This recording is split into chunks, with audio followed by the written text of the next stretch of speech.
So this is going to be another movie review. This one's called The Skin I Live In 2011. It's going to be another Pedro Almodóvar, Antonio Banderas collaboration. I'm giving this 5 out of 5 stars. This met my expectations. I love this flick. It's a psychological terror movie. They're calling it a horror movie, but there's no gore, so I don't really understand it. It just makes you feel creepy. The Antonio Frankenstein guy is just totally out of his mind throughout the whole movie, and uh, and he likes to inflict his insanity on other people. He seems to think that everyone's to blame for his daughter's misfortune, and so he takes it out on people rather grim kind of. It's grim from beginning to end. Starts out with him doing some kind of synopsium kind of deal where he's talking about creating synthetic flesh that's resistant to fire and mosquitoes, malaria, and the like. And so one of the so I guess his boss is kind of curious as to how he's able to do it. So his boss starts asking him questions, and come to find out that he's mixing pig cells with human cells to make this synthetic flesh stuff, which is completely unethical. So his boss tells him to stop his experiments immediately, but it's too late because he's already got somebody. Vera Cruz is her name. She's locked up in his dungeon, and she's wearing some kind of skin suit to protect her new skin, which is resistant to fire and mosquitoes, as I mentioned before. And and so it's very odd happenings at this point. We don't know how this Vera Cruz person came to be inside Antonio Frankenstein's house, but she's locked up there. They send her a dumb waiter of food and clothes and stuff, and books, and then Antonio Frankenstein goes down there to smoke a bowl of opium with her, and weird stuff, man. Then then the maids. Oh, by the way, Vera Cruz is played by the lesbian foo in Room in Rome, which wasn't a very good movie, but she was also in Sex and Lucia, which was a better movie. So, anyways,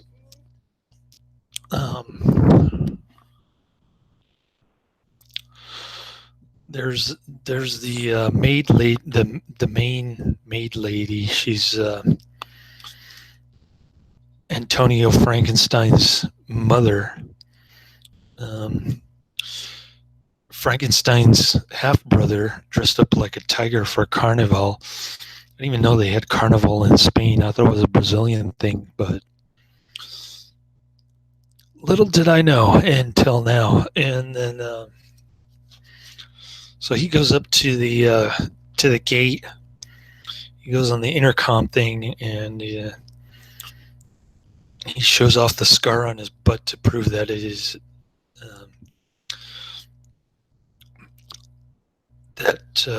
her son is at the gate. So she opens up the gate foolishly. He just robbed some kind of jewelry store, and he wants to hole up.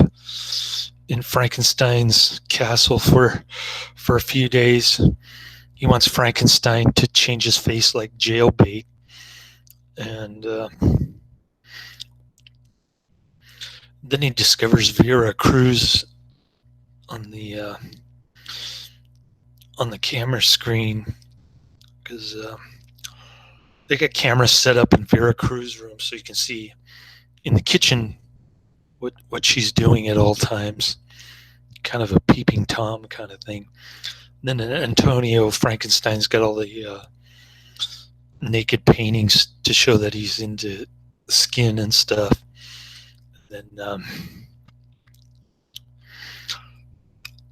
then the tiger, he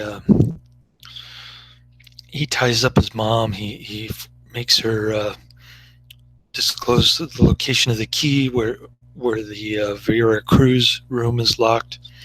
Eventually he finds it and he rapes Vera Cruz. She seems like she's in a lot of pain while this is happening, and Antonio Frankenstein shows up and shoots his half-brother. The tiger, turns out the tiger is was created by a different husband or boyfriend than Antonio Banderas' dad. So they're like half-brothers, and Frankenstein shoots his half-brother while he's humping on Vera Cruz. A lot of boobies in this one, by the way. So Vera Cruz's character is hot. And so is Antonio Banderas. Frankenstein, his daughter is hot too. And they show a lot of nudity in this. Nudity, drug use. And there's a little bit of gore when Vera Cruz slits her throat, but I'll get to that later. Other than that, no real gore at all. Just like 5 seconds, and then that's about it.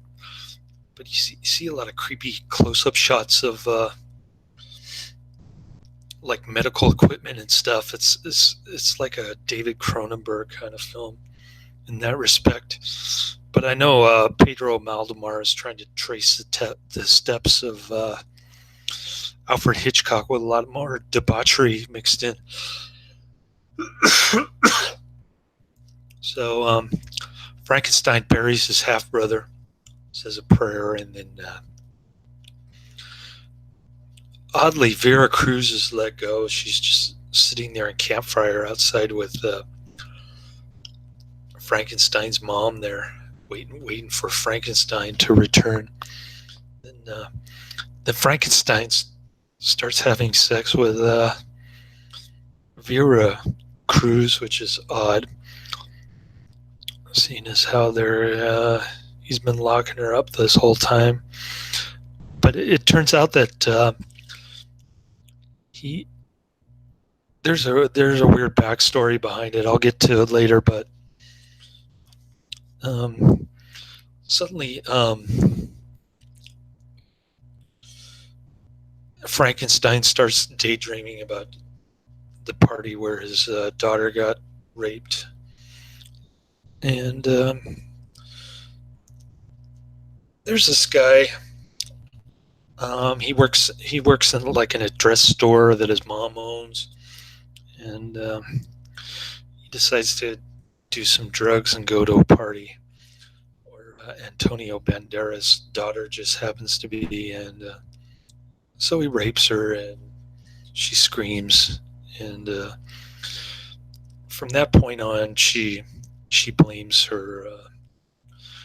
She thinks her father is the rapist. She's got some kind of psychosis. She's on all these different cocktail of 4 or 5 different drugs, and she got the psychosis from watching her mother die because Tiger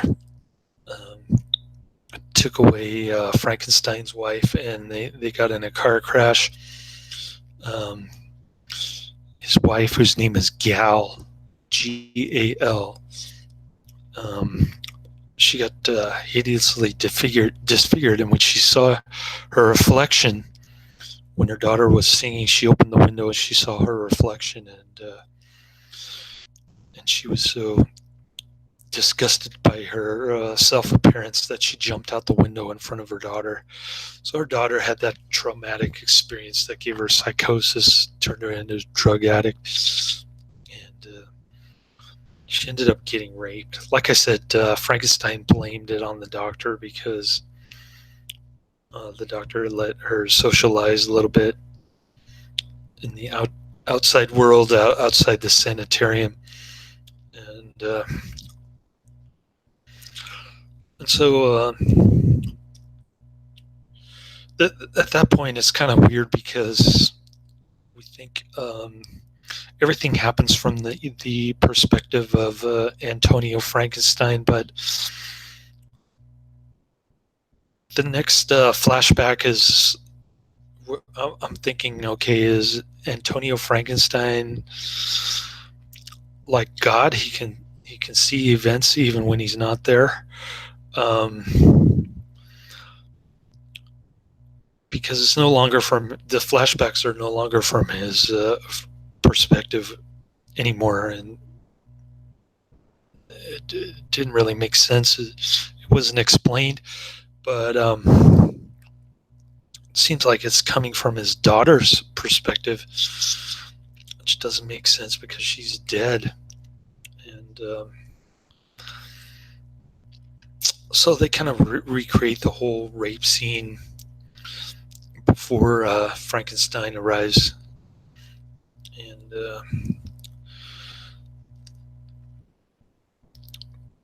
that was pretty weird. There's all kind of orgies going on in the backyard forest area.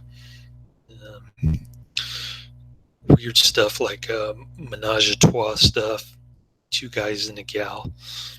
I won't get into details as to what they're doing, but it's pretty explicit. And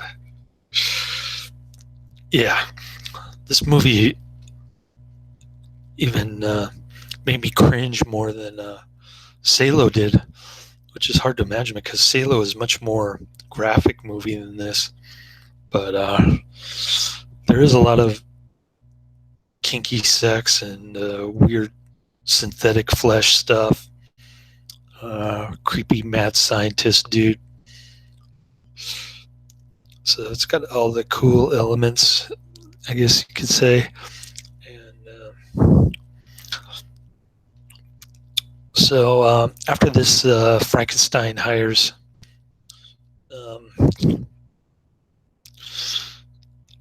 a kidnapper to take the guy who just raped his daughter, turned her into a even worse psychosis patient, and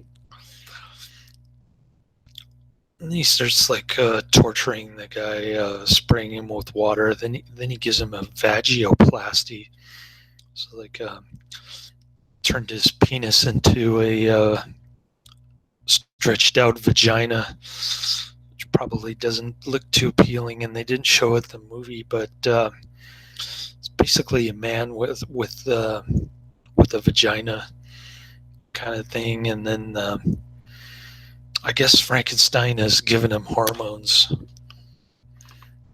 and the synthetic flesh treatment, kind of like a guinea pig toy kind of thing. And he tries to get her to look like his dead wife, and then I guess that's why they end up falling in love at the beginning, which doesn't last very long, obviously, because a person been locked up and mutilated and tortured. They're probably not going to make love to their captor, but anyways.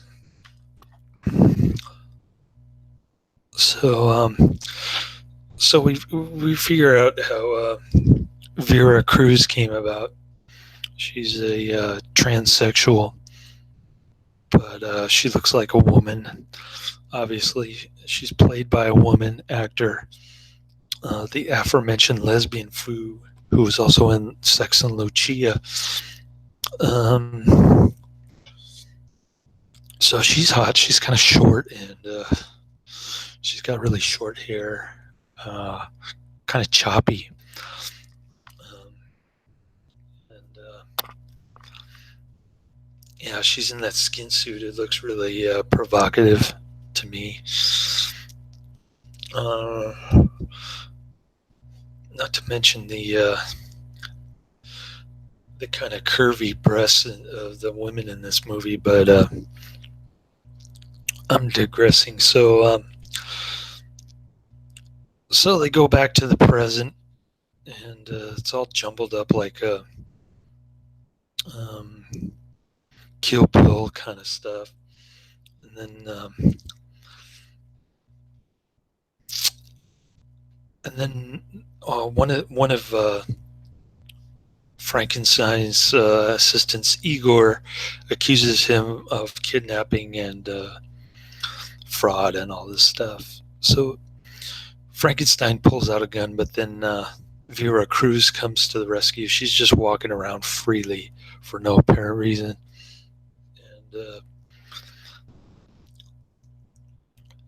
And she says, "No,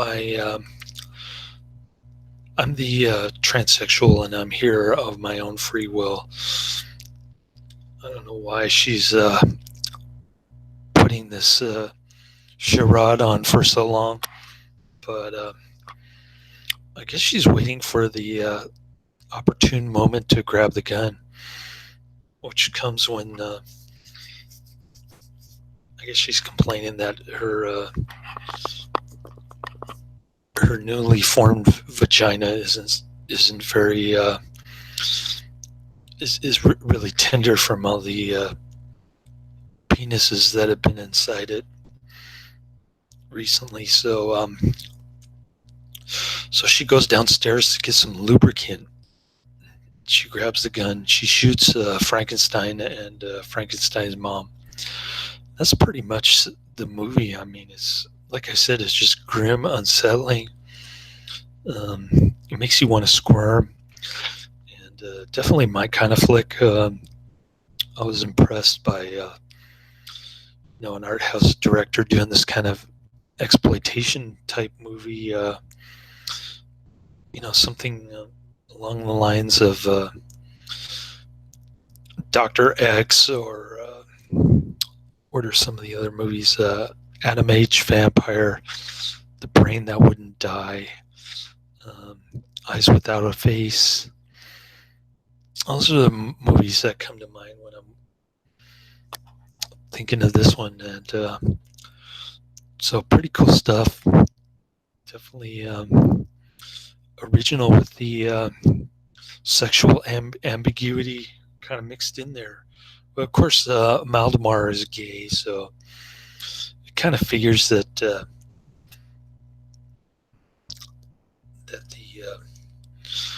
that Frankenstein would chop off the penis first, which is kind of like a transvestite's ultimate concern is to chop off his penis.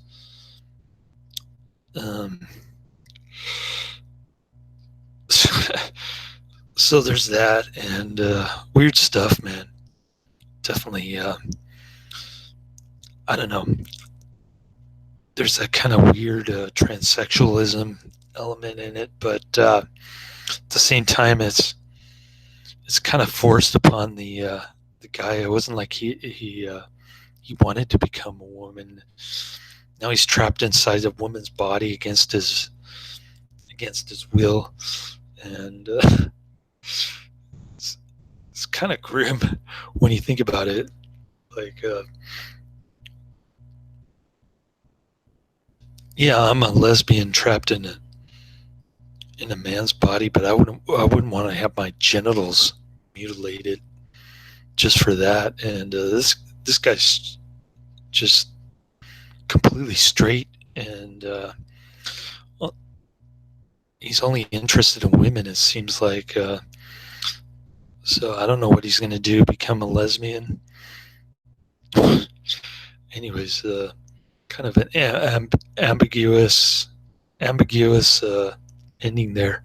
Like we don't know what this transsexual with the synthetic flesh is going to do after he's managed to kill his captors and escape. Um, a pretty intriguing movie, I must say. A lot of weird stuff, a lot of plot holes and stuff.